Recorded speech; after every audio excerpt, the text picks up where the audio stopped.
Ladies and gentlemen, welcome to the Chris and Andre Show. Well,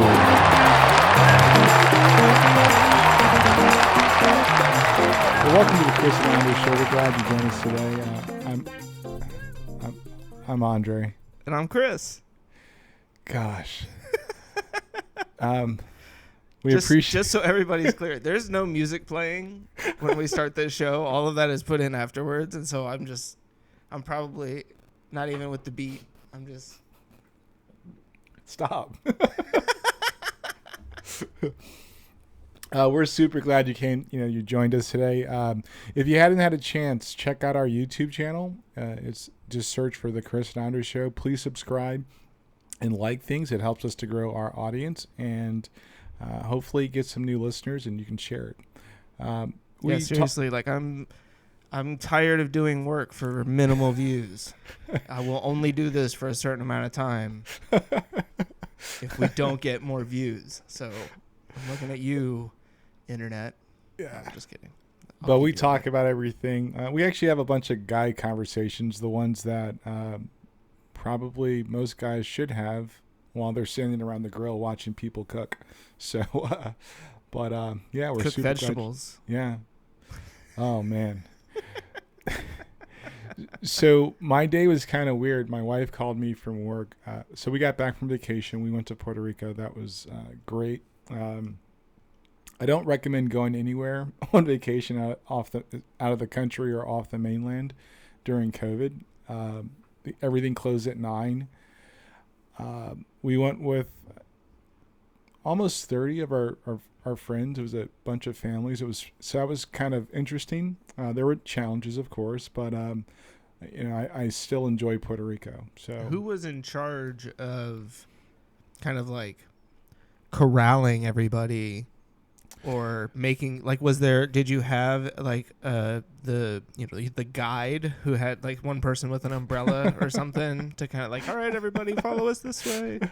No, a few of us had been to Puerto Rico before, and I love the country. Like I always tell people like it's probably one of my favorite places to go to. America. It's like no, it's like moving. It's like moving Spanish Harlem when I was younger to the Caribbean. So that's why I really enjoy it. So I consider it one of my second home away from home. And San Juan is beautiful. We went to Old San Juan as well, and the Seven Seas Beach. I got sunburnt and I got attacked by mosquitoes, but it was great. The food was great. I will say this: I think I may, if I go to countries like that where I know that the seafood is fresh caught, I'm probably going to eat it because I just could you can actually see where somebody's chopping up your food. So I felt a little bit more secure with that. But and even the eggs were fresh eggs, so it kind of supports my theory on how I feel about food. But I didn't eat any beef or chicken, but it was a really good experience. I really enjoyed the country. So. That's awesome. Yeah. Yeah, you didn't miss too much here. We had like a major attack on the East Coast gas line. We have a former president who thinks that he's still relevant. That's pretty much it. The gas line, I'll say this. My wife called me today, and she was like, hey, did you get gas? Because I saw the news late last night, and I'm like, that happened? So he declared a state of emergency. I was like, I should get gas in the morning. I didn't because I had a full tank. I had to, run to Winston yesterday, and I just came home. But this afternoon, I went to go get gas, and my main gas station, there was no premium. I had to go to another gas station. The wait wasn't too long, but there were people that were getting agitated with each other, and that was kind of disappointing. Anybody with 30 gas cans that they had lined up that they were filling one after the other? I did see one guy with 2 gas cans. I was like, I think we'll solve this prior to, because the last gas shortage was barely a week, and they we were even back up said and running. If nobody goes out and does what they're doing right now, everything will be fine. Well, I don't think they listen. Well, no, they never do. I mean, it's like it's one of those things where I saw it and I went, man, they just shouldn't have said anything. Yeah. Like that's one of those things where it's like ignorance is so much better in terms of, you know, the effect that it has on the supply and demand of this stuff. So yeah, like I saw something at some point yesterday about the attack, you know, the malware attack or whatever it was. And it said, you know, oh, we had to shut it down for a little while, but, you know, it shouldn't be a big deal.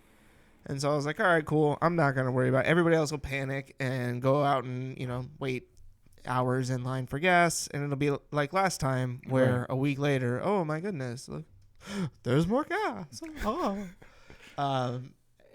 And so then this morning I was running low because we had been down at the beach. And so I didn't fill up after I got back. And I was like, well, I'm going to swing by Harris Teeter because I got to go get some stuff anyways at the store. And they put the Harris Teeter gas station up here where you save 3 cents with every gallon. Be a big card. Shop at Harris Teeter. No. It's just, I mean, literally it's the same price as the gas station next door. And by putting in my phone number, I get 3 cents off. And if I've spent $100 at the Harris Teeter in the last month, I get 10 cents off. So it's like, I mean, it's just kind of silly. There was like no lines, you know, I pulled right up. There was, I mean, it wasn't even full, right? Like I got gas and I was like, all right, cool. This isn't going to be a thing. Not even like really thinking like, okay, everything must have just been fine with that. Then I go to pick up my kid from school today. And as I'm going, I see like the line is through the left turn lane trying to get into the parking lot, up, around, wrapped around. And then when we're coming back, the gas station that's across the street on Harrison and Maynard, same thing. They've got all like 3 entrances to it from the Walgreens parking lot, the Harrison and Maynard. I mean, there must have been 100 cars between those 2 gas stations that were lined up waiting to get gas. You know what's funny though, and it kind of reminds me that we live in a different economy. It was premium. Premium was gone in my normal gas station, right? And mid-grade, and the other gas station I went to, thank goodness they had premium because that would have sucked for me. I had a half a tank, so my car's got pretty good gas mileage, but rather be safe than sorry. Yeah, I mean, I think I had like a little over a quarter tank. I had 100 miles or so, you know, that I could drive. Like I wasn't in dire need, but when I stopped, I was like, all right, well, I'm going to go ahead and fill up since I'm here. And yeah, like, I mean, I think it was $42 or something like that. I'll tell you what, it cost me $56. Like the price was $362.73. Yeah, I was like, I mean, it's gone up significantly here over the last couple of months. Well, no, that's a 40 cents difference because I filled up before Thanks, I went to Biden. Yeah, I was like, man, they really they're going to gouge this one pretty quick. I mean, they always do. They did last time too. But I'll be honest, I didn't really look or care.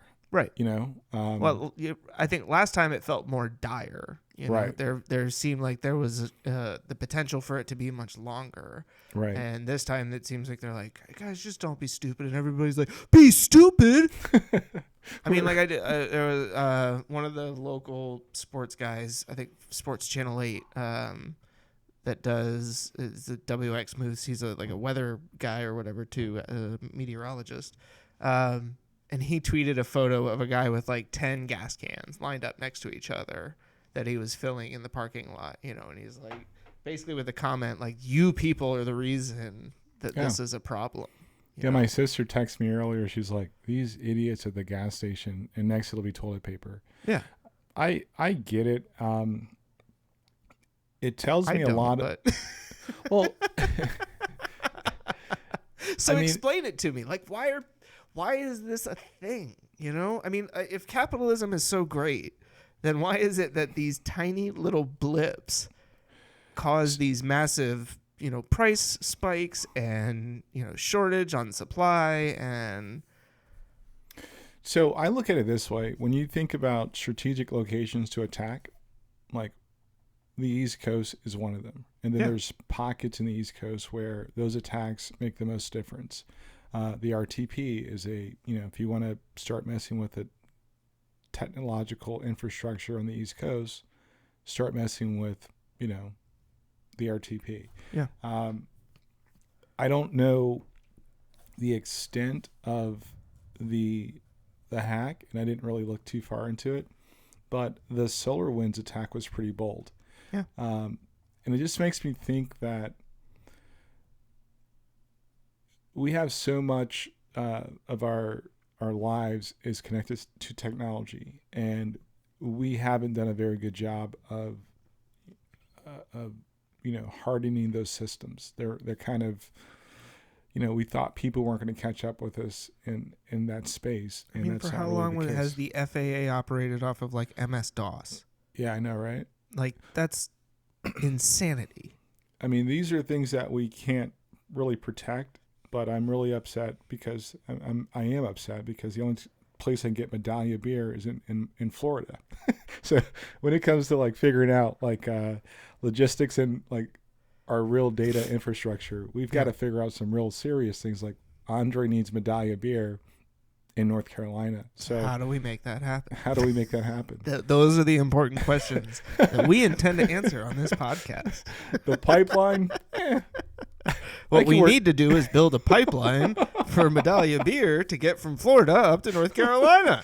Yeah, so it's crazy. Like I get the seriousness of the issue, but I also think that long term there are things that we need to really reinvest in. And you mentioned the president, and you guys, if you've listened to our podcast enough, you know that we haven't been talking about politics a lot. It's time for politics. I'll tell you my reason for that. I think our political state right now is in such a flux that what the news is presenting, they aren't really issues. What Twitter's kind of amplifying, they aren't really issues. So, I'm trying to keep my finger on the pulse of actual issues, and I'm trying to, our current President Biden's only been in office for 100 and some change. So I'm going to give him some space, and as new bills, not the drama of the distractions, I'm going to try to stay away from that because I honestly get tired of talking about it. It's like the same old thing. Like I did legitimately under that WX Moose post with the guy with the gas cans. Yeah. Somebody commented, "You have Biden to thank," and like tried to explain how this was all Joe Biden's fault. And I really part of me just wanted to comment like, "You win the stupidest comment of the Internet Today award." Yeah, those two things aren't even like. Yeah, they're so not even closely related to each other that it's, but you're right. Like, I feel like to some degree that is an illustration of what you're talking about. That it's these fabricated issues, even to some degree, like the whole Matt Gaetz thing, where it's like, 3 episodes ago was sitting here like lamenting my obsession, my need for vengeance and justice and all this. And through that conversation, came out on the other side being like, okay, that's not a healthy way to go about living your everyday life with someone who ultimately has very little impact on what I do on a day-to-day basis. And so whatever happens with that, I've just decided it's like, it'll happen, and me obsessing over it or worrying about it or thinking about it has absolutely no impact on it whatsoever. Yeah, I just kind of, you're right, and that's where I'm at, and that's probably why we're probably going to talk about politics a lot less until there's actually something to talk about. Well, and let's be honest, it's a lot less interesting to talk about politics when you have a competent person in the White House, to some degree. Yeah, right? But there are some finger on the pulse issues like the voting restrictions and. Yeah, it certainly doesn't mean that everything is hunky dory, but right. I kind of refer back to one of my favorite John Mulaney jokes where he's talking about well, the other guy, talking about people who were making the argument for the most recent former president against Obama, and it's like, well, the guy before was doing the same thing and you didn't care, and it's like, well, yeah, the guy before seemed like he was pretty good at his job, and generally when someone seems like they're pretty good at their job, I don't feel the need to check up on them constantly. And I feel to some degree that's kind of where we're at, where it's like, yes, we can't go back to thinking like, oh, everything is fine, let's just move on. But it is, at least I feel like we do get a moment to just kind of breathe and say, okay, like, we don't have somebody who's going to potentially hurl the world off of a cliff, because that's where it felt like we were for a while there. And I mean, we came pretty darn close earlier this year. You're not wrong. But I think that, guys talking, right? Like, we can get distracted by, I think the most important thing is to have the conversations. And I think that, relearning the art of conversations is something that we've been sorely missing. Yeah. And it's a little bit of hypocrisy to like take a talking point and make that your new belief system, if that makes sense. And I know that's kind of, I hope it's not a stretch, but that's kind of how I believe. It's, if I take all the Democrats' talking points and make those my political beliefs, I'm lying to myself.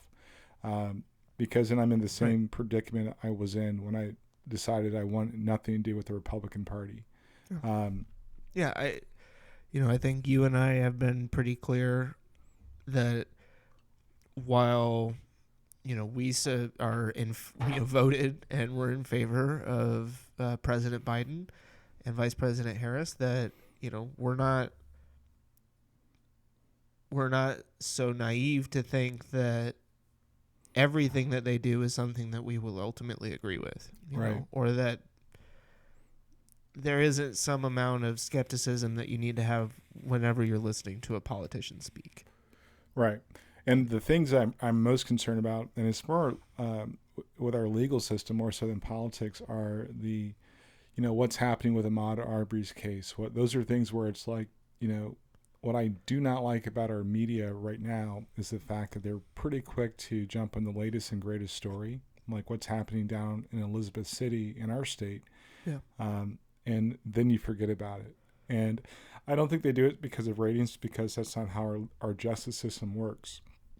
You're going to have an indictment. You're going to have time for the attorneys to prepare their case. But I'd rather stay. Now, in that case, like the Anderson, I believe it's Anderson, and pardon me if I don't remember his name, there are some things that have come to light for me that don't make sense. Like in this state, you can't release the body cam footage unless there's a judge ruling on that, which doesn't make sense to me. So for me, I think I'm probably more interested right now in some of the legal challenges we have as a country than a lot of the political, like, infighting and nitpicking about certain things. Yeah. I will say that I don't disagree with the upcoming push for the infrastructure bill. Yeah, I mean, this is something that I've personally been very confused why every president ultimately hasn't been pushing for something along these lines. Right. And it's not to say that it's a surefire, like, throw money at infrastructure and everything will be fine. But it's like, I mean, you look back at the 1930s, what did we do? Like, we built the entire freeway system. We built dams. Like, we put people back to work by building up the infrastructure of our country. And then we basically stopped at that point in a lot of ways. I was reading the book that your dad recommended, Where Have All the Leaders Gone? And on the plane ride there, and I'll tell you what, I did no work on my vacation. Like, I did like no reading, did a lot of eating, and of course, I actually bought some great cigars. Not a bad price, but they were really good. Unfortunately, we all smoked them all, so that was fun. But a lot of those things in his book are things that I've been thinking for years, and I keep saying I could have wrote that book. Yeah.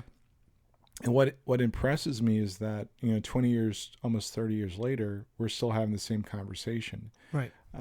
Infrastructure is a short-term fix and it kind of distracts you from fixing the problem. I think our biggest problem, and this is, well, I guess it is a political statement.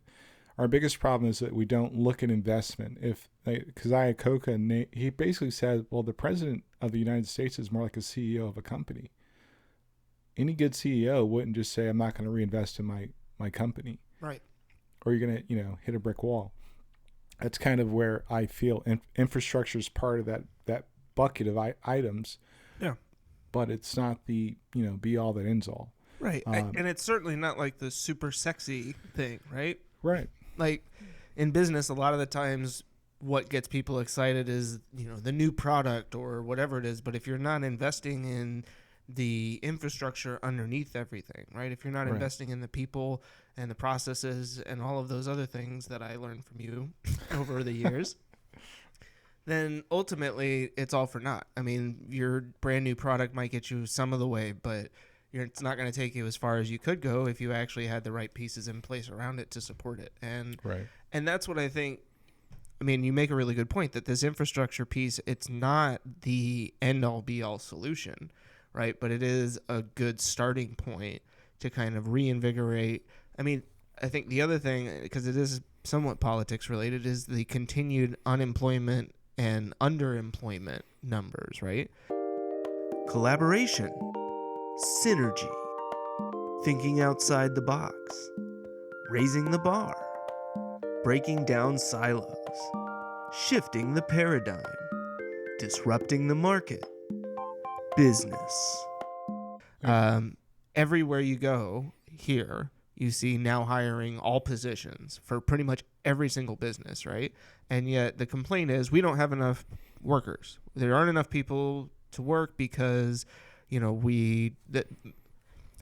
the common complaints. They're making too much money getting unemployment benefits to stay home. And it's not to say that there aren't some people out there that I understand would look at, hey, if I can collect an extra $600 for X amount of time, I'll just sit on my ass and do nothing. But I don't think that that's the majority of people. I think the majority of people, if they didn't have a job, would look at the opportunity at a job as like, yeah, I'm going to go do this now while this is still available. Not I'm going to sit and wait. You know what I mean? So what I've been trying to understand, and I guess I have failed to find the real answer so far, is what's the real problem here? Is the issue that the jobs that are available now are of a much lower, pay level, or, just whatever it is, than what these people left before? Is it, because it's not, I can't imagine, it's not the same jobs that are opening back up, right? So the issue is, when COVID, the COVID restrictions started to get really heavy, we talked about this, and it still remains true. The economy has some gaps in it, right? And the jobs that, like, it forced a lot of people, actually I was listening to a podcast. Yeah, I was probably drinking, but it made a lot of sense. You say with 3 Corona lights in the background. Yeah, all right. I was, probably just continuing this. I'm never really off vacation. There are a lot of gaps that were exposed during COVID, and I don't think businesses have actually kind of figured out what that looks like. I know we're going to talk about the CEO that said, hey, I'm not really down with this whole remote working thing. Yeah. And like, well, you totally should be, because that's the thing, right? Like you've now opened the door, and the obstacle that you have now, if you take away these, because you can get the job done with this adjustment, people have started to look at their options again. So if I'm an accountant, for example, and I see, and I've been working remotely, I may go find contractor jobs. Right. If I'm a marketer, same thing. There's a lot of things where it's like, you've got to just kind of understand that we've entered a new era, and what's going to be expected from employers to provide. Now, I'm not saying remote working is the right way to go, but I will say that there are a couple companies I follow, one being Basecamp and another one being You Need a Budget, where they don't have, well, Basecamp has their main office in Chicago, but there was talks of them closing it down because you can actually do, you don't need to be in an office. Right? My wife and I were driving before we left. No, actually on the way to the airport, and we're driving through Morrisville, and funny thing, I asked her, I said, hey, what businesses do you think need to actually have a physical location? And we both came to the conclusion it's like ones that do a direct to customer retail, right?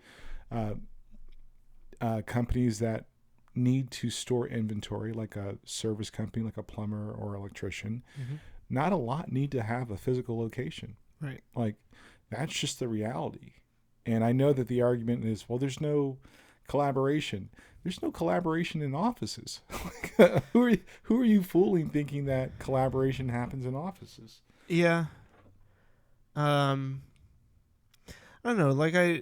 It's interesting because I was talking to one of the parents when I was picking up Helena today, just about the remote environment and working remotely and stuff like that. And she, I can't remember what it is that she does. She thinks she works with NC State. And so I think she's a teacher there. And because she was talking about one of her classes and saying that, when they're in person, part of the whole experience for her is being able to see the students interacting with each other in person. You can see the body language within the groups. Right. You can walk around the tables and kind of eavesdrop without interrupting. But in this new online setting, when they break off into think groups, when she goes to enter, they all know that she's there. And so she's like, it changes completely. You don't have the body language that you can read. And she's like, I never realized before how important that was or what a difference that made. And that's something for me in a sales position where I'm working with physical samples and especially things that are very small and very detailed and very kind of feel and touch oriented, where that's been a real challenge for us, trying to figure out how do we conduct, these sales meetings with customers to be able to get them to understand the feel and the functionality of the product.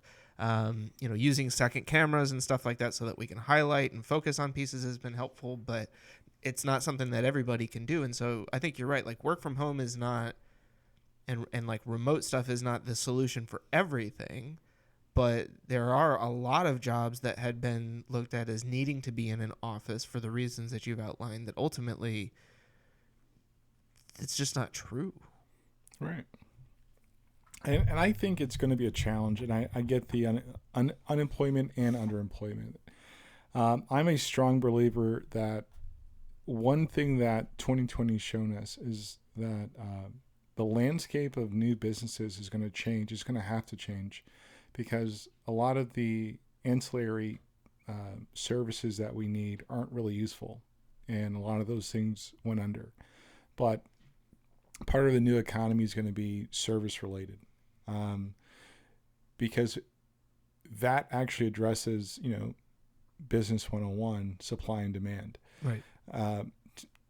Making an artificial supply, artificial demand only got us to 2020, basically, is what happened. Yeah. Because things aren't guaranteed to actually go beyond, those scenarios. Now, if we're smart as a country, we'll make those adjustments. If entrepreneurs and CEOs are smart and CFOs are smart and directors of operations are smart, they're going to be like, hey, we probably need to pivot here because the long game is not going to be the ancillary services that we provided or products. It's just not going to happen. And that's, to double on that, I think what we talked about last year was cities taking the opportunity to say, we're the perfect work from home location, right? We have, fastest internet speeds in this area. We've got lowest cost of living. We have all of these great amenities that are available to you. Move to this area for your work from home location, right? And I think you're going to start to see a lot more of that as work from home becomes more integrated into the regular practices of business. But I know that there will be those companies that are fighting back, just like there were early on. I mean, Right. people were like, no, you need to come into the office and be here. So, but that goes to your observation that you made of the other parent. Like, watching somebody work isn't always the best way to improve productivity. For example, the article I shared about Walmart and how their competitors, being Amazon, Instacart, and Target, Mm-hmm. have actually excelled in their business because they were able to pivot quickly. Instacart, the need of that service became greater. Amazon, I mean, the need of that service became greater. Target, the way Target was able to pivot. I see that's the perfect balance of the number one global retailer. Well, their first problem was their size. Mm-hmm. The second problem was they didn't see the opportunity. But when they did, they still lost out to the more nimble companies. And it just just kind of, for me, emphasizes the level of like a service economy and the products and goods that are going to provide a quicker, more effective service for a person. Yeah. Companies are going to have to figure out a way to be able to provide, like in your case, how do you expedite shipping and like how do you improve your production line, and how do you improve your shipping? Because if it's coming from overseas, what does that really look like? Right. This will happen again. Something like this, there will be another kink in the system, and if we're not prepared for it, you're not going to make it. You're going to struggle. I mean, you may have enough money to keep the lights on for a while, but it's always asking yourself, what's the worst case scenario, and are we prepared for it? I mean, look at all the businesses that closed down early in 2020 when everything started to shut down, and it was like, oh, we can't go 2 weeks without having customers, or our business is kaput. And then it's just amazing in a lot of ways that people operate businesses in such a manner. But when you live in a credit-heavy society and a consumer-driven, like the CPI index for me is always kind of like, whenever that comes out, or the consumer price index, right, which supposedly measures like consumers, their willingness to spend money in the current economy. mm-hmm. So for those of you like, what's the CPI? It's my security system. I don't think it gives you a full picture. If I'm hoarding cash, it's because I have, I'm bearish on what's happening in the economy. And when I say the economy, I mean the real economy. So that means I'm going to limit my discretionary spending and probably focus more on like necessities like food, clothing, gasoline, toilet paper. When I'm bullish on it, I'm probably going to do things like, take more vacations or buy more extra things for my house or remodel. And when you look at that real index, and if you looked at not just consumer goods, which I think is where the CPI is heaviest on, they don't look at the right industries. Like, I'm going to have to buy food. Right. That doesn't mean I have confidence in the actual overall, the way that things are going. Right. So Right. I think that for, if there was an economist out there that could prove me wrong, I'd love to hear it. But I think for the most part, it's no longer true. And it hasn't been true for a long time. America is a capitalist country, and we consume a lot. We import a lot of our products and goods. That's not all. I mean, that's proven to not help us as a country. Like 2020 is a good example of like, we consume a lot, but we don't produce a lot in these areas. Yeah.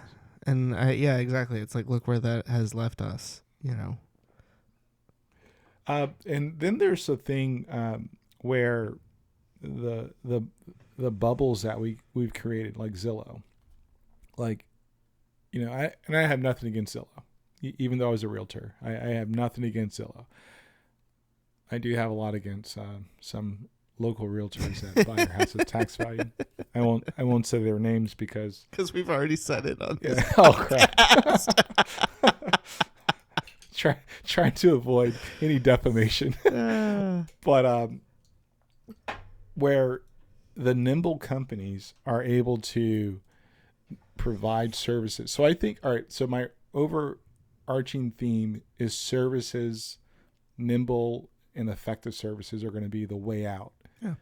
Like it's not going to be your heavy traditional brick and mortar, sluggish mentality. Yeah. Right. So if you are a, adventurous person, now's a great time to start a business still. It's like, because I believe that we're going to continue to have these bubbles, and the bigger, larger companies that have rode inflated valuations in the market, they're just not going to make it. I don't see them making it. Yeah. But yeah. What else we got? I think business is one of those things where it's not all zeros and ones, but it's just a matter of where we're at and looking at it from a more realistic point of view. So it's interesting because I agree in that I think business is a lot more than zeros and ones.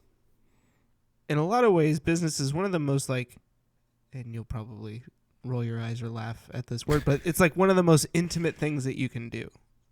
Like you were kind of putting so much of your own, thought and work and sweat equity into something and allowing other people to come in and be part of that. And I'll actually give you a thumbs up for that. That was actually, because I believe that. Yeah. Yeah. And I think, we've talked about it a lot, not just on this podcast, but over the years. Like there is that unwritten contract between employer and employee where it's like, yeah, I'm accepting a job and I'm getting paid for it. Like there's that part of it, but there's also these other kind of, unwritten, unspoken things that are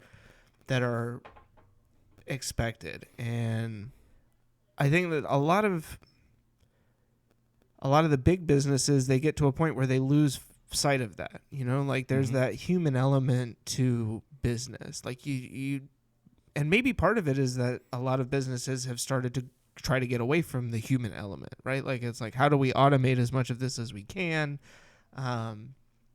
But in a lot of ways, it's just, what was it? Amazon, there's the rumor that they have a hiring practice, hire to fire, like that they basically lay off 10% of their workforce every year or something like that in certain areas. Which seems like the most scary. ridiculous and stupidest. I mean, like we talk about how much it costs to replace employees, and like, I guess if the theory is, we're going to lose these high dollar people at the top and replace them with low dollar people at the bottom, the company becomes more efficient or financially, but like that just seems like such an awful business practice. Like you talk about zeros and ones, that seems like I ran a computer simulation and it turns out we can make 0.0003% more profit if we fire 10% of everybody every year. Like, like that seems like one of those things. And, Jeff Bezos was like, do it. I don't think you're wrong. From my corporate background, we would actually project raises and, let's say right around a 30% increase every year. Right. But that 30% had to be spread amongst like 800 people. Right. Right. But I did believe in hiring my replacement. I always hired people that could do my job in the future. So I didn't, and I had very, very low turnover. I rarely had to do that. But I think the key part to that would be like, what is your intent in hiring this person, right? If your intent is for them to fill a seat, then you probably shouldn't hire that person. Yeah. I almost made that mistake once. You remember that? Yeah, that was my very first hire. We were like scrambling. We were told, you need another person. You need to hire somebody. And Andre's like, you don't need to hire anybody. You don't even know what you're doing yet. Like, what are you gonna do with a new person? So basically, you're gonna hire somebody, and then you're gonna tell me that I gotta train them and figure this out. Because he's like, I've seen you train people. You tried to train me. And that didn't work. But seriously, like it is probably one of the biggest mistakes that companies make is they project a number that they need to be able to do something, and they say, well, I gotta have 6, so I've only got 4 good candidates that I really like, but I'm gonna hire these other 2 to fill a seat and be a body. And then 3 months down the road, you get rid of them, or what?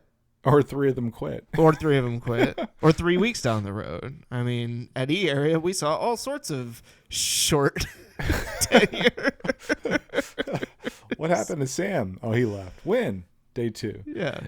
It's not a. I think it's a. Well, actually, I was going to say it's a white collar problem, but I think that, and I hate the term white collar and skilled and unskilled labor, because if it was that unskilled, you wouldn't need to hire the employee. Yeah. But I think it is a. Actually, I don't know. But I think that's very immature. So I had some advice given to me many years ago. And the advice was, wherever you work like you own the company. Make decisions like you're the owner.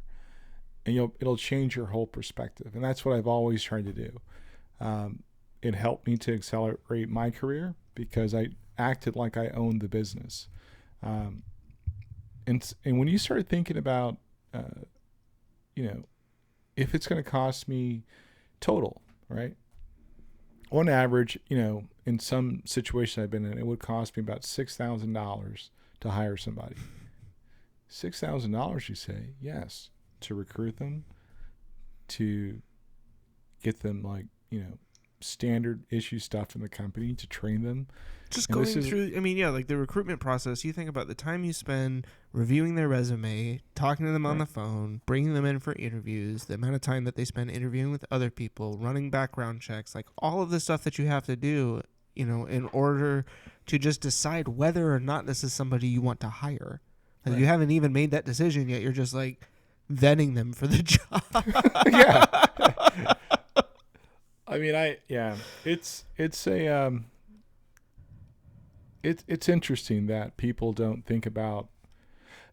I'm going to make a statement, and it doesn't contradict my views on employee unions, but I think that they're right in why they feel that they need a union. I think that companies stop thinking about the employees at a certain clip. For example, I know every time I got promoted, I would keep myself grounded and go do the jobs and tasks that other people did because, I didn't want them to feel like, I didn't want myself to feel like I didn't understand. And that advice came to me from my dad. I was 24, 25, and I used to struggle. And I would call him and ask him for advice. And he said to me, Andre, if a person doesn't know the job, how do you expect them to do it? So training's got to be your number one focus. I had my boss's boss, and she later became a mentor to me. And part of her early career was in training. And she goes, you don't have a performance issue. 98% of your problems are training issues. So always ask yourself, how do you train yourself out of this? And that stuck with me, 20 plus years later. Like, most people don't go to work to get fired. You've got to spend time training people. And that's something that most people just don't do. And I think it's very valuable that you invest that time. I mean, think about all of the time spent in quote unquote onboarding, right? Oh, and I know you love that term. God, it's just such stupid term. But how much of that is wasted? I because this is one of the few corporate kind of environments that I can draw from experience wise at E Area. Like, that person's first couple of days was basically, oh, you're going to spend time meeting with all the different department heads, and they'll explain what it is that they do and how your role relates to that. And it's like, just train this person how to do their job. Yeah. We will talk to each other inevitably. This isn't, happy fun time at day camp. Let's all go around and share something fun about ourselves. it's such it's the artificial thing, and I think the way out for our country is, when it comes to that, is we're not competitive. We're not competitive in a lot of areas, whether it's how we treat our employees to make sure their well-being, and well-being should be defined as, how are they publicly at work, and how are they able to manage and do the things they want to do in their private life at home. So that would be my that's one of the weaknesses we have as a country. But yeah, that's where I'm at with that. So again, it's not politics. These are things that that affect people. And I've been quiet for a minute because I've been sitting here racking my brain trying to remember where it was or who it was that I learned this from, and I, for whatever reason, it's completely escaping me at the moment. It's probably some movie or pop culture reference, because that's where 90% of my knowledge comes from. But it was essentially the idea that I would never ask an employee to do something I wouldn't be willing to do myself. Right? Like, if I'm going to ask somebody to mop the floor, that's a job that I'm willing to do. If I'm going to ask somebody to take out the trash, that's a job I'm willing to do. When you managers, right? When you're in a position where your team is inundated and needs help, what good does it do you if you have no idea how to do their jobs or aren't willing to get down in the trenches and do it with them? That doesn't mean that's where you belong all the time. I have a hunch where that came from. So, because I'm pretty confident I told you about the time when I was, I'd left building houses to go back to said company, and I had this supervisor that was just a hard ass, and he yelled at me at like 6 o'clock in the morning about something. He asked me for a report. I'd never heard of the report or how to get the report, and I was like, dude, it's like literally 5:30 in the morning. And you can't be cursing at me like 5:30 in the morning. That's never going to happen. I don't know who you've talked to before. That doesn't work with me. Yeah. And every other time, he would come to that location, he would show me something from cleaning the bathrooms. I had somebody clean the bathrooms, and he went to go check it for whatever reason. And maybe I became his pet project. But I also think he started to respect me because I told him, no, there's a need to show me. I'm not doing it because I don't want to. I just don't know what your expectation is. Right. And he literally, wearing like a really nice white dress shirt. He goes, hey, I know you had so-and-so do this, but let me show you what I'm looking for. And I learned by, that experience of you just can't come down on people. And he showed me how to clean the bathrooms. And I'm like, and I'm serious. I literally, I was wearing a nice shirt too. Tucked my tie in, and I'm cleaning the bathroom. But you're right. You're not wrong. I mean, we've gotten away from that, that way of, and it's not management, it's leadership, right? Yeah. And I think there's a very stark difference between the two, and I can't express that enough. I know I always say management and mean leadership. I just haven't rearranged my vocabulary yet completely. Oh, well, again, I didn't even realize it until you pointed it out, and I'm sitting here saying, and I'm trying not to correct you. I'm such a nice guy. No, you're such a nice guy. So let's talk about technology. So one thing I wanted to talk about, the M2 Mac chip is coming out where? In the MacBook Pros. Yeah. I called it. So yeah, I've continued, it's funny you bring that up. I've continued to really enjoy my Mac Mini. I've had a couple of issues though. And so I wanted to know if you've had any of these problems. I keep having my external hard drives saying that they are getting ejected without disconnecting when the computer goes to sleep. Now, I have gone into my Mac Mini and set it to never put hard drives to sleep, right? I did not, and I've got, I basically adjusted all of the energy saving things. So I don't know if it's a specific setting on the hard drives that they have a hibernate function that's causing them when the computer sleeps, whatever it is. but it's driving me nuts. Yeah, I actually that happened to me too, and I bought an app for that. I gotta buy an app. Yeah, and now I probably look funny on the screen, but yeah, I actually bought something, and I don't know what that issue is. It's something. I mean, it has something to do with the way that it's obviously communicating with the external drives when it's putting the computer to sleep. You know, that it thinks that it's disconnecting the drives, and most of the time when I start it back up or like log back in, they're there.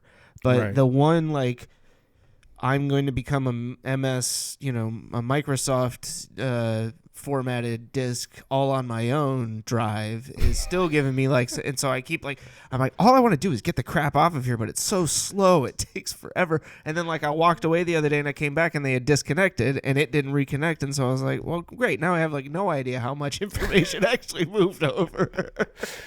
Yeah, there was a couple things and that I had to set up, and because I turned It's okay. You can tell me later. That doesn't work. Yeah, right? I know. The other issue that I've run into most recently here is that it keeps shutting down or restarting because of some error. It's a kernel panic, and that's because of the what's that kernel panic? Actually, Are you sure it's not the sergeant panic you're an idiot. or the lieutenant panic? It's called you're still an idiot. What is the name of that application? Yeah, so I know I actually downloaded something to fix that. That's cool. I'll find it. Yeah. And send me a text. Okay, But yeah, that's like a really random kernel panic. gotcha. Oh, I know what it is. It's the sleep function. Okay. So in your energy settings, prevent computer from sleeping, put hard disk to sleep when possible, wake for network access. That's actually what I have. Right. So I have unchecked prevent computer. Oh wait, that's what I need.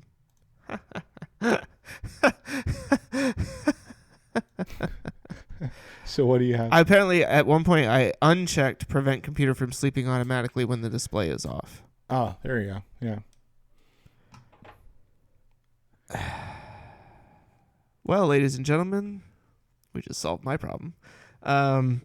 Okay, cool. Well, that should fix that, because that was really irritating. I was just like, would you please stop doing this? Yeah, and I never turn my computer off. Well, and that was the thing, was I don't normally, right? And so I will oftentimes just leave stuff up and walk away and come back, and then it's like, oh, your computer restarted because of a problem. And I'm like, Yeah, you're probably yeah, I'm sending that report to Apple. You damn right. I felt real indignant about sending that report to Apple. I better fix this. Yeah, so those are my energy saving settings. So that should fix that then. That's good. Yeah. I appreciate that, because that definitely. had seriously been driving me absolutely crazy here recently. In, I guess, somewhat semi-related. Okay, we were talking about the M2. Sorry, we can go back I think to you that. said you had two problems. What was the other Well, one? that was the other one. Was it the restarting? Oh, yeah. It was the discs sleeping and restarting. Everything else is fantastic. I love it. Super fast. So you probably have, those are the only three boxes I've checked, but you probably have an application. You have a third box checked? No, I have prevent computer from sleeping automatically, put Right. hard disk to sleep when possible, and wake for network access. Why do I want to put my hard disks to sleep when possible? Because I think that's separate from the external drive. That's Like the onboard. Yeah. Okay. So you have the top three checked. Yeah. Okay. All right. Well, we'll see if that fixes it, ladies and gentlemen. Obviously not during this episode. But yeah, so I don't know. Like, I was a little bummed when I heard that they were introducing the M2. Obviously, understanding that it's going to be in the Pro Series, that makes perfect sense. And so I wasn't going to fork over the cash for a Pro Series right now, anyways. So I guess why I bummed, I don't know. So that's why I stopped looking at all the news. Just Like- tune out altogether, and then I don't feel bad about anything. I can just live my life obliviously. Yeah, so whenever they announce it, I'm like, all right, that's fine. But when you think about it, like you'll drive yourself crazy looking at price drops and stuff. I'm like, well, I already have it. So, Yeah. and it's a sunk cost for me, you know? It's like, I'm sure my computer I'll use it for 5 or 6 years. And I really, in 5 or 6 years, even the M2 or M3 will Right. be like not the latest thing. So, Yeah. I'm amazed that my mid 2012 MacBook Pro is still as good as it is. Yeah, it's still if I'm capable, being right? honest. And Yeah. that also got upgraded to 16 gigabytes of RAM pretty early Right. on. And so that's a big part of it. But even that compared to this with the 16 gigabytes of RAM is just like, it's night and day. yeah, I mean, it's not even a competition. Like, I mean, we're talking hours versus minutes when Right. video rendering, and even, like seconds versus, 45 to 50 minutes for an audio export, which Right. it's fantastic. So Yeah. I will be really curious just to see when they do release the M2s and the MacBook Pros and start doing some of the benchmarking tests and stuff like that, just to see what that chip is capable of. Because maybe I'll save up a little bit of money. Yeah, then you buy like the M2 MacBook Pro or something like that. Because I don't think they'll. Yeah. So I think they have a tendency, because a lot of people like to have their laptops. I really. See, I would almost go the opposite way now. I feel like I would go with like a MacBook Air, with an M1 Yeah. chip or something, and get. I don't know. I don't want a Mac Tower. They don't do a Mac Mini Pro, right? Right. There's no They need for should. that. I don't think so. I think that the Mac Mini is ideal for. So, I guess where I've come to understand, like, the Pro is for people that probably spend a lot of time doing like super CPU intensive work, like video editing on purpose. Right. Right. Even as a developer, Right. Your CPU usage is not. I'm not rendering, Yeah. a 20 gigabyte anything. Like, I just like, it's not a thing. Yeah, you're not processing, terabytes of data. Yeah. You're not doing like big data processing and cloud computing on your machine. Yeah, so I've come to understand that I don't need to hot rod my computer, because I'm never going to use, like more than 30 to 40% of the need. And that's something that I've kind of learned over the last like 3 to 5 years. For me, what's important, and what I think is, and I'm a heavy computer user, and I don't use like I'm not like a guy that just uses Microsoft Word. I understand what I'm buying, Right. But I'm not that guy or that lady. I'm just doing, I'm going to buy something that fits in my lane. I'm not going to be like, yeah, I've got like this crazy rig for, like, I would even ask, what do you need that for? Like, what are you going to be doing? I mean, it's a fair question. I think you could say the same thing about car guys, though, right? Like, what do you No, even no. own that like Ferrari for? Because you need that. Oh, okay, Because you do need that. that's fair. But I think technology, it takes spins. Like, I was reading about how Roku and YouTube and Google are fighting about YouTube. Oh, yeah. That is the funniest thing ever. It's like, guys. Now, I don't know if it's the way that the article read to me is that they are using telemetry that may get some additional user data. At the end of the day, I really don't care. But I had a hint that, or I kind of saw a hint that Roku was trying to monetize that, and I think that's where they're getting selfish. So most people that use Google services, they probably know. Yeah.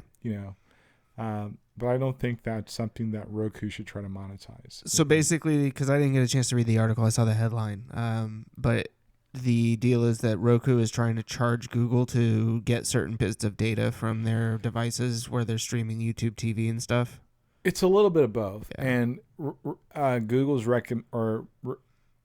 recommending, kind of pushing developers to change their architecture and stuff like that. And some of that was beyond my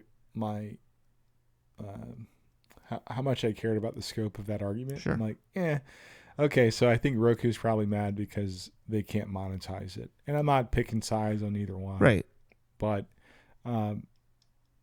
to be fair, like the Roku device is probably the most popular streaming device. So I think at the end of the day, they'll come to some type of agreement. Yeah, I mean, it seems a lot like the what used to be the big cable network, pissing wars, where it's like all of a sudden you'd start seeing commercials for, Spectrum TV will no longer carry channel 63, starting on Right. this date.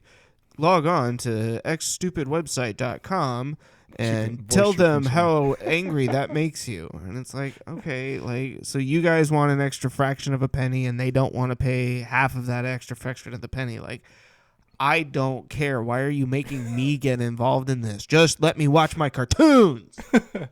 Yeah, I think it's funny because like the advent of over the top like streaming, those networks lost their negotiating power. Oh, hugely. Yeah. I Like, mean, they're- I cut cable 3-4 years ago and I've never been happier. Yeah. And now with my Hulu, Disney, ESPN Plus subscription, I can watch most of the stuff on ESPN Live if I want to. And so it's like I get a couple of commercials here and there. And every once in a while, I'm like, oh, this is actually kind of nice. Now I know what people are advertising because most of the time I'm like, Yeah, you don't even know. I don't even know.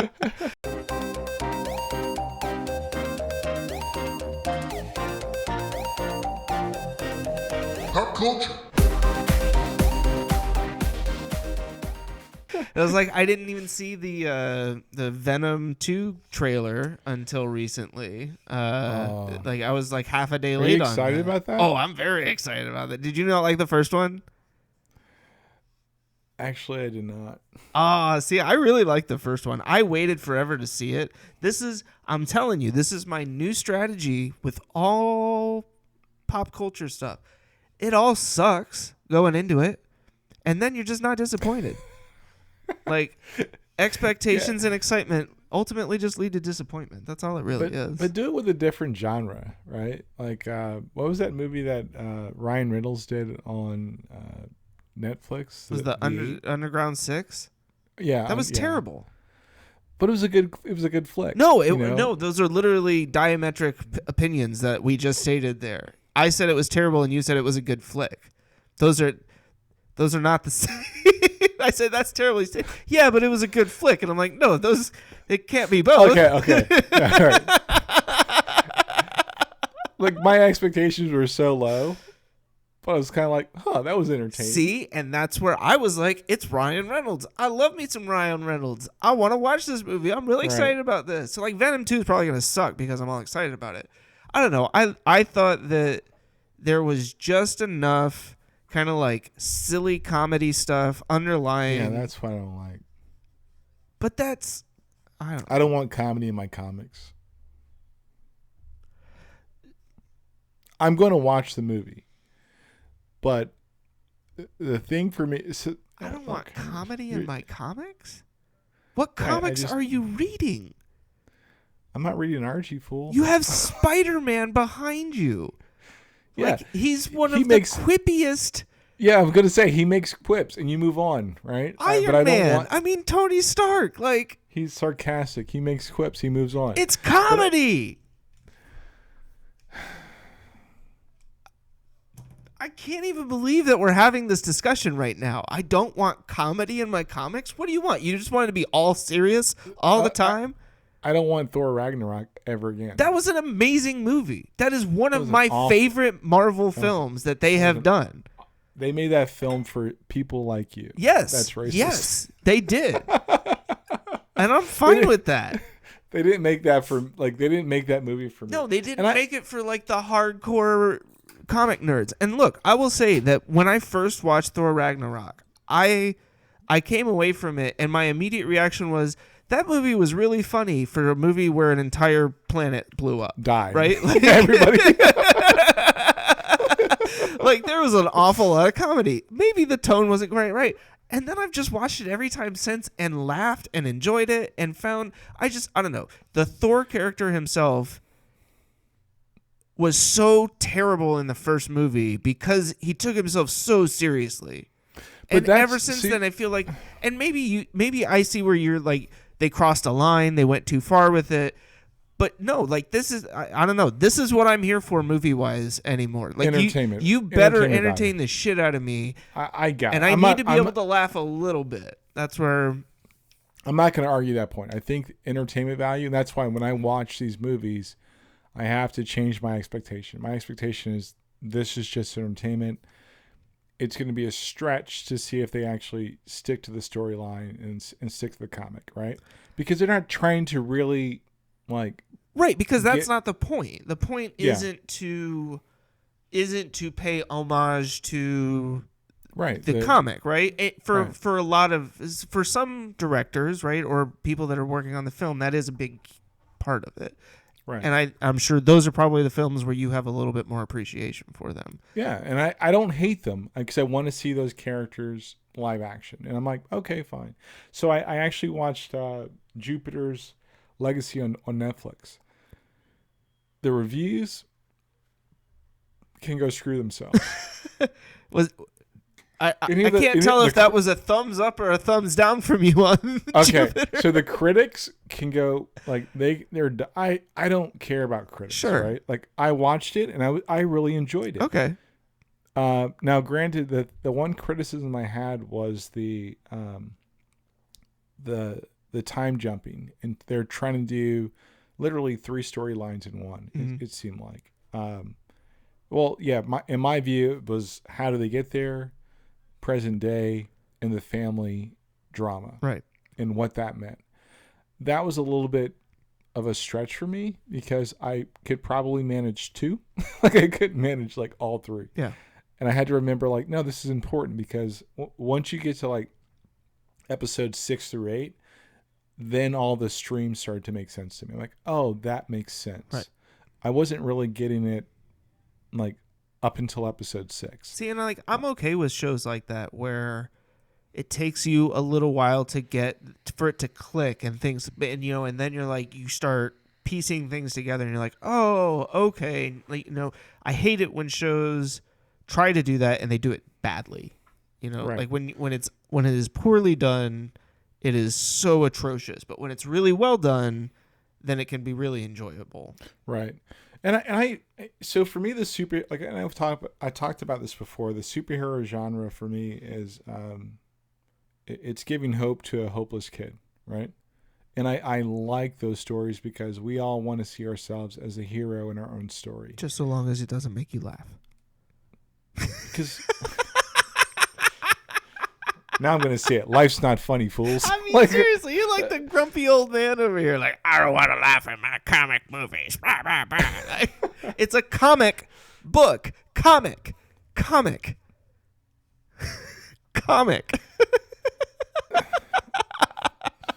And with that, ladies and gentlemen, this has been... No, I'm just... Now Andre's over here pouting, right? No, I hear that. I know, and I'm just being an ass. Like, I understand what you're saying, and I know because you are somebody who appreciates all of the history of those storylines, right? Of all of the work that went into that. And I think when you see it done like Thor Ragnarok, it seems very half-hearted, right? Like, and very gimmicky. Yeah, and I understand that. And as somebody who grew up a fan of comic books but wasn't that invested in the actual like overarching storylines, that has less, I guess, is less concern or of less concern to me. I'm okay with a Thor Ragnarok because I like it's entertainment. Because it is, it's pure entertainment. And I respect that and I get that. So I don't want to take away from the people that, participate in these movies, direct them, and write them. I think they do a great job. But for me, it's like what I have to hold on to is the fact that, oh, now I get to see Thor be a person, right? I also watched Shadow and Bone, which was surprisingly good. I actually binge watched that.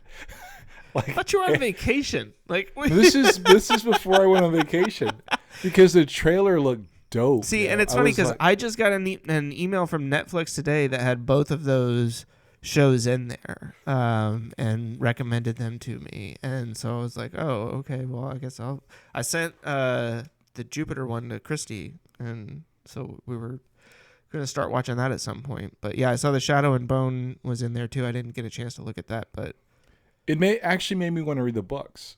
It made me actually say, yo, this is an entirely interesting universe, right? And it's not one thing I've started to recognize in like the fiction things I read.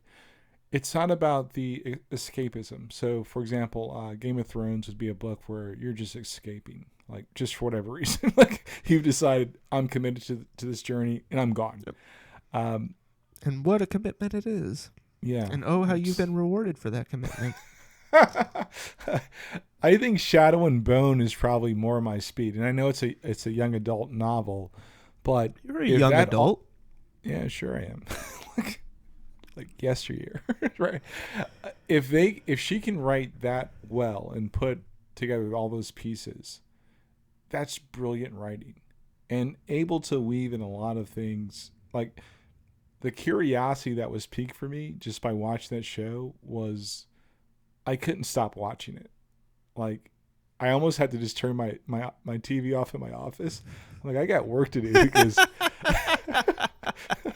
I'm over here like legit like watching a 10-minute stretch when I should be working. It was just that interesting, right? So I think the books may be just that enjoyable. And so for me, I get the entertainment value. Like that show introduced me to something I want to read now. Yeah. If that makes sense. Yeah. The comics thing, that's super. It's the reverse. It's like, why are you messing with that? That doesn't make sense. But you don't have like, these actors that are going to play these roles for like 15 movies to really kind of get the full depth of the story. So that's probably not going to happen. Right. So I have to kind of remember that. Like I'm really interested in what happens with The Boys was like that too. Like that show was super interesting to me.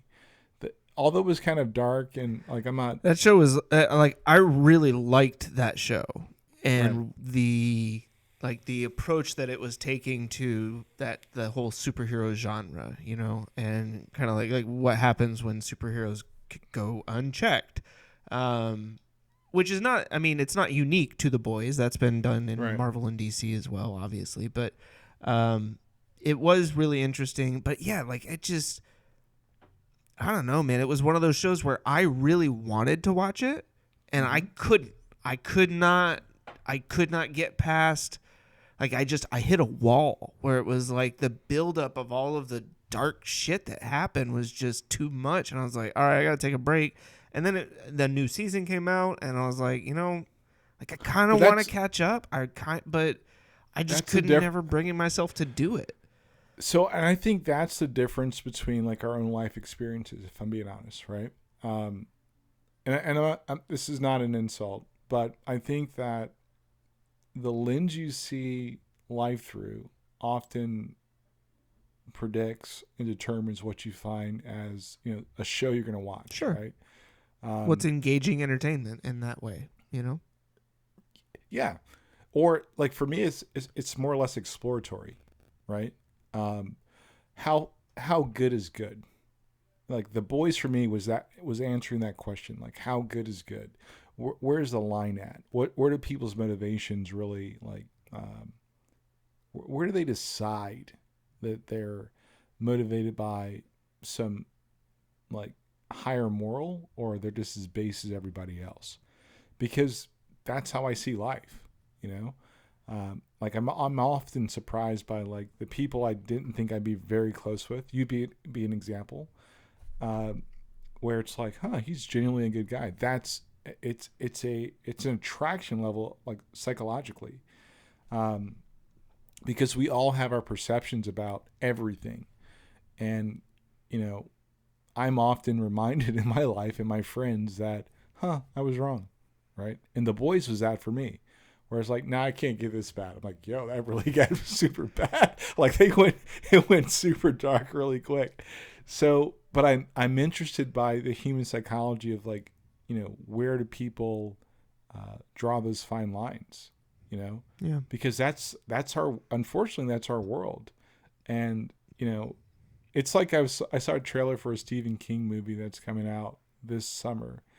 And I just think, he must be a pretty like evil person. Like this is the stuff that comes out of his head, Yeah, I've often kind of wondered that with, writers and stuff, authors, like where do these ideas come from? And at what point does it, like the lines must blur to some degree, I would think, after a while, like, or, and not that everybody immediately like crosses into, but yeah, like, like Stephen King has written some really twisted, messed up stuff. But what does that say about our society? Like, as much as I don't like philosophy, I think that certain writers, certain movies make us question things like at that level.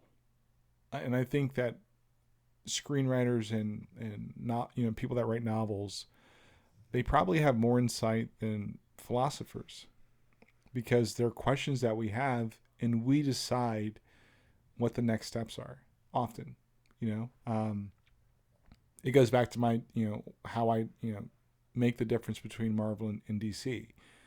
And I find that intriguing. Like, I really do. Like, I'm just like, like how good can this get? Or like, how confused will the person be with the next step? Or how bad will it get? It's never like binary. It's like, no, we always have a choice. Right. We always have a choice to pull back. We always have a choice of deciding, where that limit is, because those are things that mentally attract me. Like, I was wrong, or I was right, or like what happens next?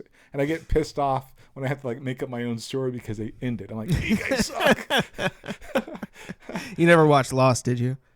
Oh, I did. I hated that shit. My wife made me watch that crap, and I kind of jumped in at season 2 or 3. Yep.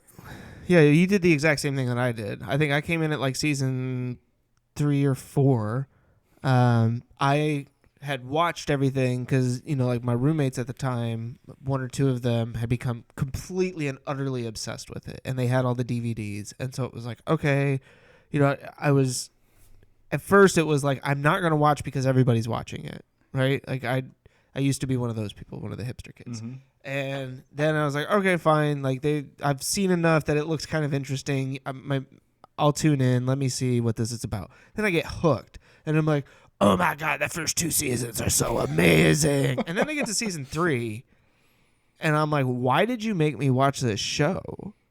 And then I get to season 4, and I'm like, okay, coming around. Season 5, I'm like, yeah. Season 6 even, I'm like, this is awesome. I can't wait to figure out what all the answers are at the end. And then it's literally like the show ends and okay, wait, what?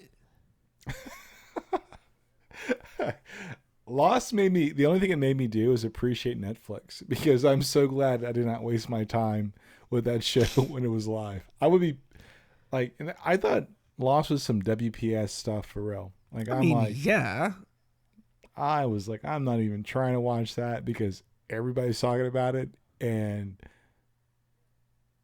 nothing makes sense to me. No, the last thing, episode. Yeah, it's all this, mystical powers and weird weather and all. it is like that's some. But it went nowhere. No, that's what that's the problem, right? Is that they literally at the end were like, season 6, let's introduce something we haven't talked about at all before. And then the final episode, instead of answering all the other questions that we brought up in the previous 5 seasons, we're just going to answer that and treat it as though that is somehow a fulfilling end to the 6 years that people have put into this. It was all Game of Thrones. It was. You're not wrong. Like, and if I'm not mistaken, one of those dudes that worked on Game of Thrones was from the Lost crew, right? I think, yeah, the writers. Lindelof or something like that. One of the guys. Yeah, and it's the not writers, just. There were good episodes of Lost. Like again, there were good seasons. The Hatch. I mean, like, season 2 is one of the greatest. It's probably one of the greatest seasons of television. Like, it's up there. Top 10, top 20, somewhere in there. But you can't. Like, I'm at the point now where I think like the English, British TV has it. It's like 2 seasons and we're done. Think about it. How many shows where the second season is probably the best season? Okay, so I will agree with that. I think it's because you run out of stuff to do. it's source material, right? So I that's why I think the superhero genre is like, yeah, you've run out. I mean, we've beat that horse to death at this point. actually no. I think the storylines you have almost unlimited story material. Like when you think like back in the day, when I used to buy comics, there was a new issue every week. Yeah, but I feel like even then, I don't know. I feel like in the movie era, they've been more prone to just continue to draw from like classic Hollywood movie tropes as opposed to trying to actually develop new stuff in the same sense that I think that they would do in the comic book world. Actually, I disagree, and here's why I disagree. Look, for example, that's not what this podcast is about. Okay. Oh, we're gonna start. We're gonna start. For example, the Batman, and the way that Matt Reeves, the way he describes it as, it's a multiverse Batman. Focus on year 2, and we're gonna focus on this storyline. That storyline is one of the dopest storylines of the Batman story. Doesn't take away from Ben Affleck. Doesn't take away from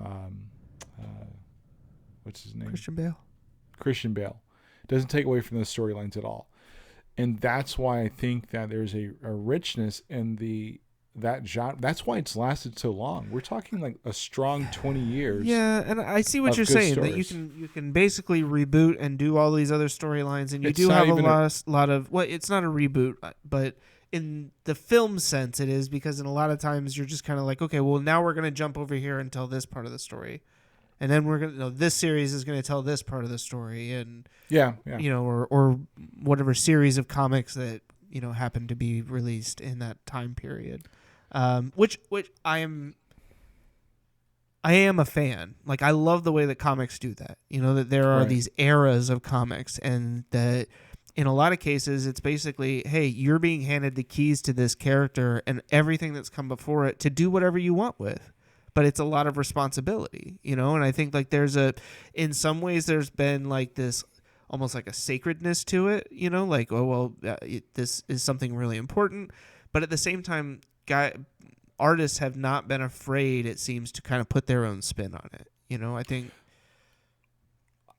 I think the stories, you're right. I agree with that part. Even though I said at the beginning I disagree. I think that the stories become timeless at some point, right? And you can actually you can actually cement those in history. And the reason, and I said this before, the reason why Americans love comic books so much, and actually there's a couple of French artists I enjoy also, it's because we have no mythology. And those comics, you look at the advent of World War II and how they really gained steam and popularity, have become our mythology. Yeah, they are our Greek gods in a lot of ways, right? Yeah. So for me, it's almost as an art form, the comic translating to the film is cementing those those particular, like, I won't use the word deities, but they cement those childhood stories, just like old tales that were passed down from generation to generation. Another show, for example, that does the same thing is American Gods, which comes on Starz. So that's another one where I loved that show and watched most of the first season, and then I just kind of forgot about it. Like, I got distracted, and then I was like, oh, I really need to go back and watch that. And then 3 seasons later, I was like, oh, I kind of forgot about that. But I really liked the beginning of it and everything when I got into it. So I know where it's at. I just won't say it. yeah, well, no, I know, I understand. I guess I have some catching up to do. No, but I really like that because I thought that it's a really interesting way to look at that. Right. You know, the idea that these things that we glorify in that way ultimately become kind of these godlike figures, right? And it Right. obviously are embodied by these specific, personas in the show. But it was one of my favorite things was sitting there trying to figure out, well, which god is this? Like which American god is like, where's the American god of football? Like He'll be in season oh, that's right, 6. it's Jerry Jones. I think that it's when writers like that's another series of books I want to read because it's so intriguing, right? And again, I like the psychology of it. Mm-hmm. I respect the sociology of it because a lot of those things don't change. They constantly interweave with each other. It shows us that it shows at a base level again that we look for ways to understand things we can't understand, and to be able to visualize or understand it audibly is something that we strive for, because life is very Life. and the difference, I mean, here's my definition. Complexity is normal, right? Complicated means there are little to no options to solve. And it's not a semantical like debate for me. It's kind of like, no, some things are complex. You have to put some effort in and try many different ways to get an answer. Complicated, there's like one or two. And hopefully you can get to if you're smart enough, you can get to like 3 options. And I think that the complexity of how our brain works, we try to constantly dumb it down so we can understand it. And there are some things in our society where they're complicated, Yeah, I mean, I think, we as humans want to be able to identify and categorize things, to make it easier for us to understand and to remember. I mean, that's a lot of the ways that our brain works in terms of our memory storage function is through identification. You look at the way that, over time, the scientific identification of animals and plants, right? I mean, it's ridiculous the level of detail that's gone into that, and yet that's what people dedicate their entire lives to. And so yeah, but it is interesting to see that kind of what happens when that natural drive comes up against something that is difficult, right? Or like you're saying, that is complex, because it's not always something that can be broken into smaller parts or dumbed down. It is sometimes just a very complex process or a very complex system that you need to be able to understand, and it takes time. And I think ultimately, in a lot of ways, right, you still perform that same basic function of understanding, relating it to things that you already understand, and then figuring out how you identify, categorize, and store that information for retrieval later. But the better that we get at kind of managing that, I think I don't know. For some reason, I was going somewhere with like computers and something, it's very computer-like, I think, in a way. Which very makes similar, sense because, we built computers, so why wouldn't we design them the same way that our brain essentially functions? But there's I get what you're saying about like entertainment value, and I don't think there's anything wrong with that. But the curiosity is something that we have to. It goes back to what I was talking about earlier. We're afraid to have those conversations where, we become uncomfortable with our curiosity to ask questions. Well, and I mean, in the current climate, socially and somewhat politically, sometimes asking those questions is viewed as unacceptable, right? By some groups. I don't care. No, I'm not saying. No, I'm saying like no, I respect.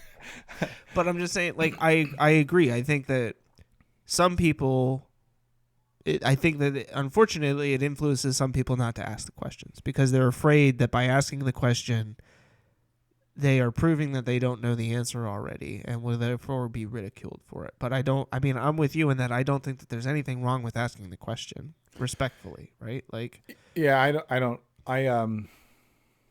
how is somebody supposed to learn, right? If they don't ask questions. So there was a term that was thrown around in corporate America, I want to say about, I'd say 8 years ago. And the term was valuing the differences. Now, there's a few terms that, like, were, whoever decided them, that I would actually catch on to. Like, I really like that. Valuing the differences for me is something that, so publicly, I'm scared of not understanding, right? Like, that's probably one of my, top 10 fears of just not understanding. Because I think that, choosing to walk away from, like, exploring the answers to the question is pretty stupid. Because, worst case scenario is always somebody's going to try to hit me. And I know that there's a less than 1% chance that's going to happen. So I have to make myself ask questions because, sure, I'm uncomfortable, but what am I trying to do? Am I trying to build, salvage, or strengthen a relationship? And for me, my comfort has nothing to do with that. And that's why I say I don't care. And I think that it's a sure sign of weakness and not being a smart enough person to get beyond yourself. And the tightening of my stomach when I ask certain questions or if I share certain things, I can swallow that. I can't. Like, it's okay. It'll be fine. And so I think that's, where people need to get more bold, and that's, for anybody listening, yes, I play confident on TV, but I'm really not. I'm super insecure about a lot of things. But I'm more afraid of not understanding than I am of just going around being willfully ignorant. And that's something I have to, I daily go through this where it's like, ask. Well, if I ask, that means that I'm so you don't know. You just don't freaking know. It's okay. Yep. And I think more people need to get okay with that, and you're right. There's a lot of criticism of, like I listened to James Carville talk about the wokeness of the country and how it's a detriment. He's not wrong. We don't speak plainly anymore. There's a lot of faculty talk, and I do agree with him with that sentiment. But I don't believe that we can't get beyond that. Right. I personally don't like the word woke. There's a lot of things where I'm like, intellectually, I don't understand first, I don't agree with it. And then there's a vast majority of things where I'm like, I don't understand that. Like, you got to help me understand that. And, like, stop speaking to me like, or speak plainly to me. Just tell me what you're trying to say. I'll tell you 2 conversations I had today where I literally had to make myself push through and ask the right questions. I won't tell you the details, but there was a conversation where somebody that's a professional in a field said something to me, and they asked me if I agreed. And I said, I understand what you're saying. I fundamentally disagree with why you're doing it.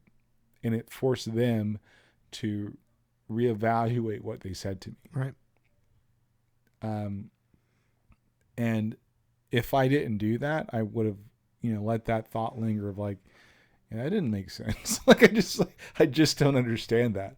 And I was going to struggle through like the decision-making process, but I had to make myself be honest and say, and I actually had to pull back my disclaimer of, saying like, well, let me be honest with you. Cause I'm typically always honest with people. I was like, well, let me just speak clearly. I had to remind myself to just be like, hey, I understand what you're saying, but I fundamentally disagree with you. And we were able to get to a point where I said, okay, I accept what you're saying, not just intellectually understand it.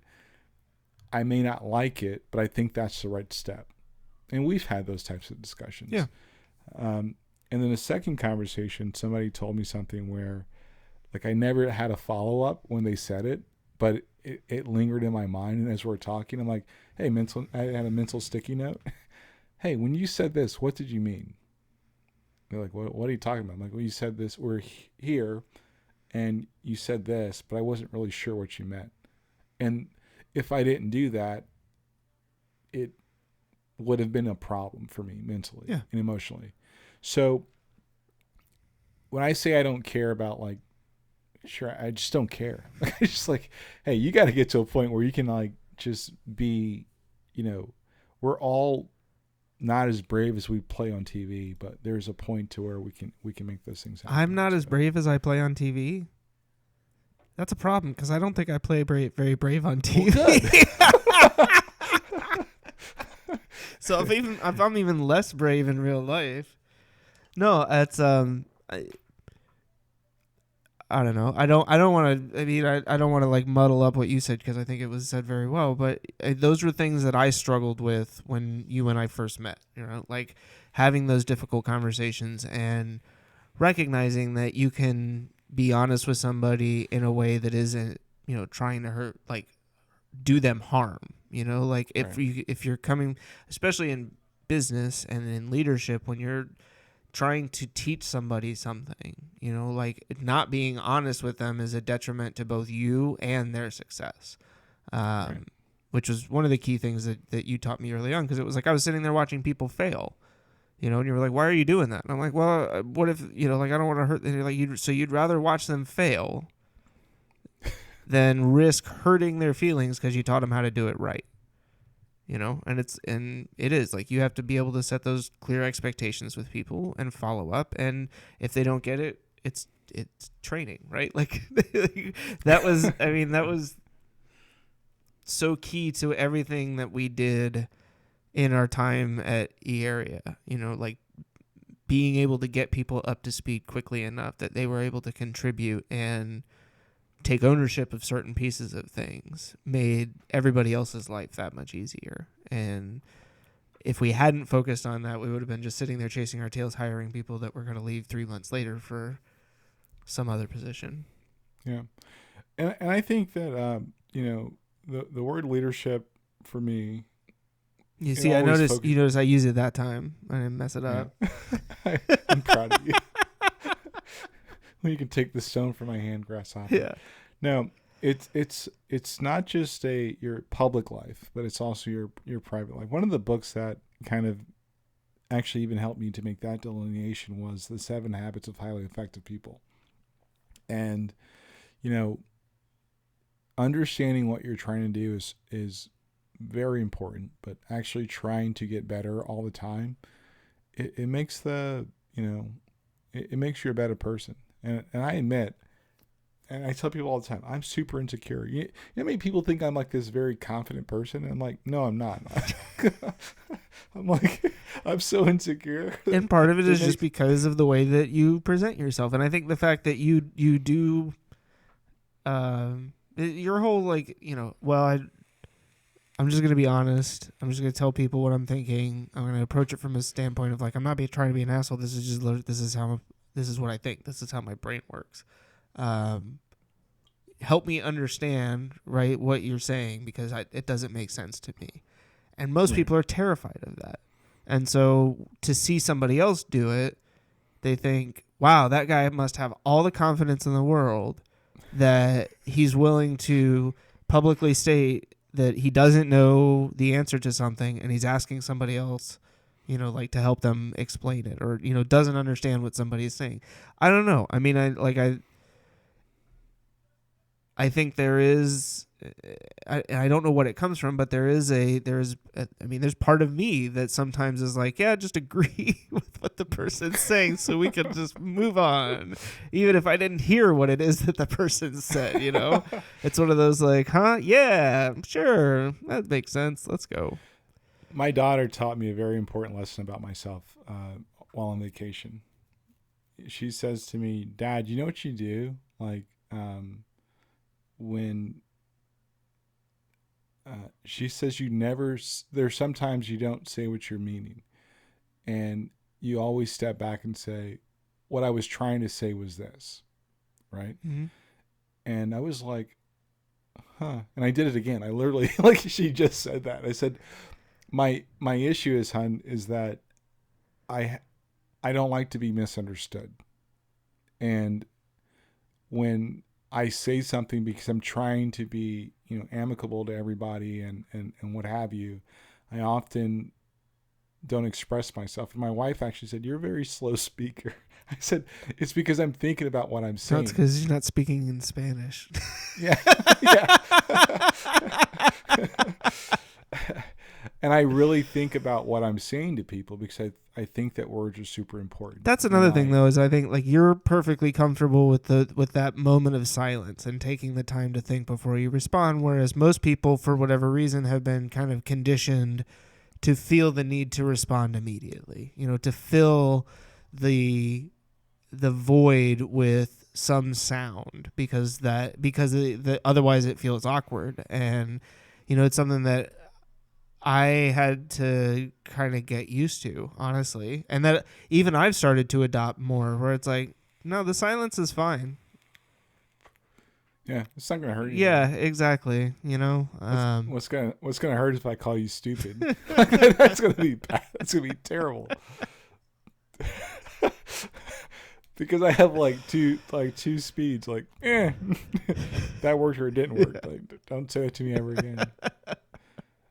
But it really made me think, about that. It was like, well, it's good that my daughter can recognize like how people communicate, that was a plus, I didn't like what she said because I tried to, and my wife always said, you're like, she always reminds me of like, when President Obama was doing an interview and, he was telling the feedback of his wife and daughters. How like, man, it takes you a long time to say something. Like, because that dude's thinking about what he's saying. I'm like, I respect that. Like, I mean, so look, what we had is the alternative immediately after that. She said, even in your podcast, you're like slow, and Chris is like real quick. I'm like, yeah, but I'm trying to like in a short amount of time think of, like, I understand the importance of words. You are a very deliberate person. Is the way that I put it. I don't think it's a matter of, slow or speed or anything like that. I just think, like you, the whole not wanting to be misunderstood or not liking being misunderstood. I just think that you weigh your words very carefully, and I don't have any problem with that. Obviously we're best friends. So, I mean, if I did, that'd be really weird. Like, Chris, you got a weird way of picking best friends. This guy takes like 20 minutes to say something. It's like, no, because I want to make sure I understand. I want to make sure I communicate myself to, like, on the first pass where I have like a pause where I can, like, do I need to explain that more? Because I think it's very important. And it's never about, I don't know. I think that as a society, that's something we need to do more of, I am my own worst critic, and I accept that. But I try my best to make sure I'm the best me and that I can help others to see the best of them. And I don't get it right all the time. And, like I said, I had 2 conversations today where like it challenges me to actually think about what do I really believe. The shortcut would have been to just like be done with it. But I don't want to take the shortcut. I want to actually, when I die, right, there's an exercise. So I took a class that was based on the 7 habits, and it haunts me to this day, right? And the exercise is kind of grim. It's basically, imagine your funeral and what do people say about you? How do they describe you? What type of person were you? And I want people to, you didn't have to like me, but all I want at the end of the day is people to say I respected the fact that he was fill in the blank. That's very important to me. I want to make sure that at the end of the day, when when the day's dead and gone, I want it to be a good song, basically. You know, Andre, a guy would never take an excuse, but he would always push you to be better. And he expected the same thing of himself. So at the end of the day, that's what I want for me. And so I try to make sure I create an environment for my friends and family. Because I think that, you know, once we can spark the right conversations, we make the world a little bit of a better place. And I think that's very important we have kids. I want the world to be better for, you know, my little buddy that got a chance to speak to today. Yep.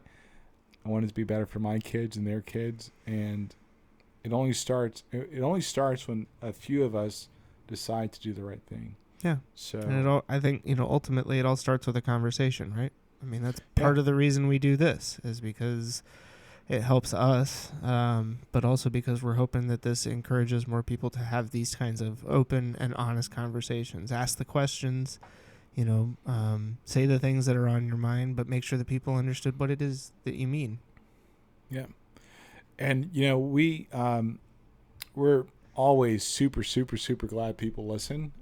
One thing I would ask again is that if you like this episode, you can like it on all of our multiple channels: SoundCloud, Spotify, Apple Podcasts, Pandora, Google Podcasts, TuneIn. And for people that have subscribed to our RSS feed, we appreciate that. That's awesome. The video version is available on YouTube now, and we're going to continue to make this better. Subscribe and like. Please, because we're so nice. And Every little bit helps, honestly. Yeah. Leave comments. Yeah, you know, we're back in.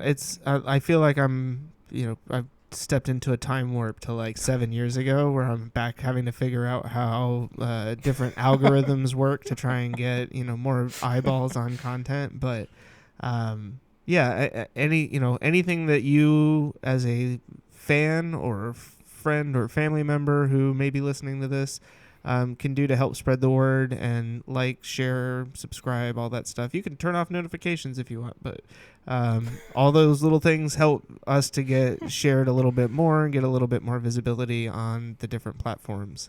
And obviously visiting our website at chrisandandreshow.com.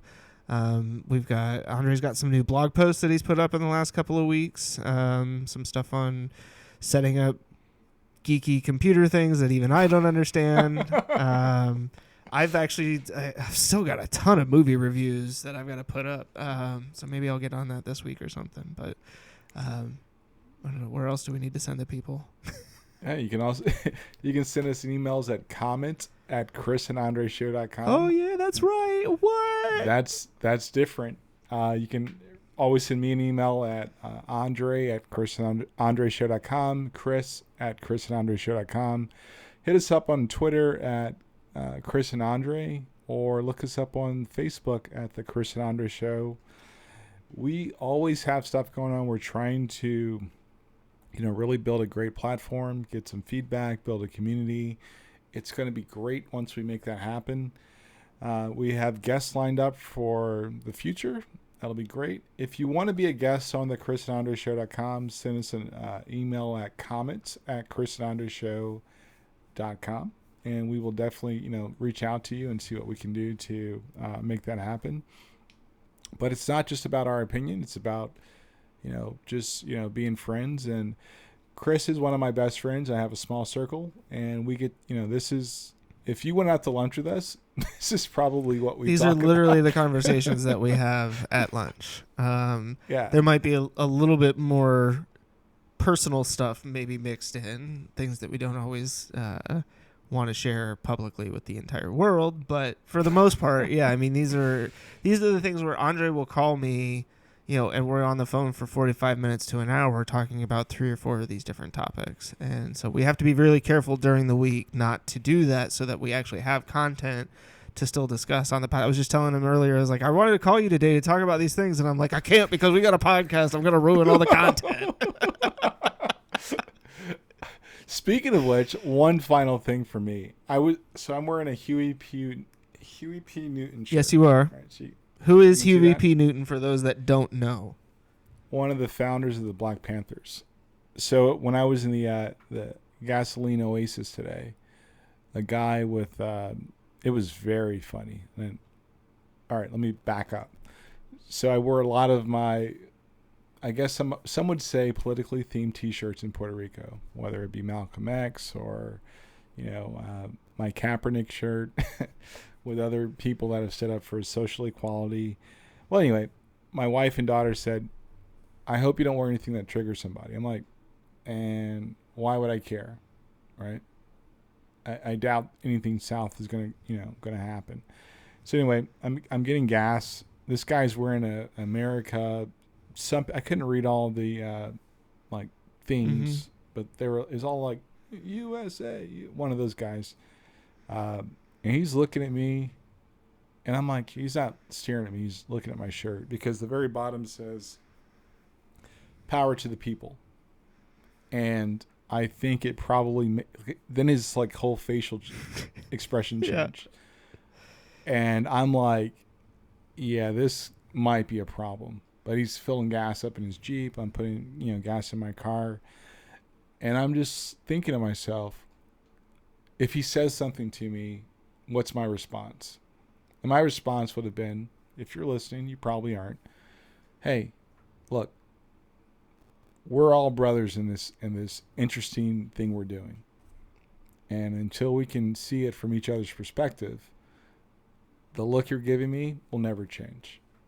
And I just thought he had something on his shirt or a tattoo. I can't remember which one. It's probably his tattoo, like a Second Amendment thing. I'm like, yeah, okay, but you're mad if I have a guy like holding an AK. Yep.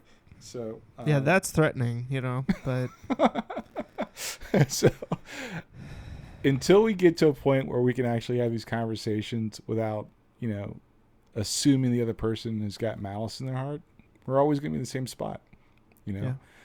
All I genuinely want in my life is for people to have the opportunity. Don't give me anything. Don't be nice to me because you feel sorry for me. Just give me the opportunity. So that was my learning at the gas station. I'm glad my wife wasn't there. She was like, I told you. See, and I'm wearing my Como Se Llama t-shirt, which does not get any weird looks at the gas station or potentially, involve some altercation with the Second Amendment rights. Yeah, you guys missed the whole dude, are you wearing? This I'm trying to remember. I think this was on one of my $6 t-shirts. I'm pretty sure that it was one of my $6. You got to send me that link. Yeah, I will. I'll send it to you right after this. Because it's t-shirt time. But as always, we're glad you joined us. As always, I'm Andre. And I'm Chris. And we'll talk to you next time.